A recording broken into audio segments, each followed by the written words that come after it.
আমি এই পরিপ্রেক্ষিতে রাজ্য সরকারের পক্ষ থেকে ঘোষণা করছি, আগামী 1 সেপ্টেম্বর 2026 থেকে পশ্চিমবঙ্গে সর্বস্তরে আমরা বাংলা ভাষাকে বাধ্যতামূলক কার্যকর করলাম।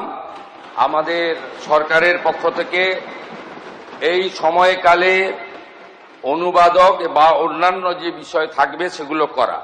ভারত সরকার বা অন্যান্য রাজ্যের ক্ষেত্রে আমরা বাংলা ভাষাতে চিঠিপত্র করব, উত্তর দেব। তার সাথে সাথে ভারত সরকারের সঙ্গে যোগাযোগ সংক্রান্ত বিষয়ে আমরা বাংলা ভাষার সাথে হিন্দি ভাষাতেও উত্তর বা প্রশ্ন চিঠিপত্র আদান প্রদান করব।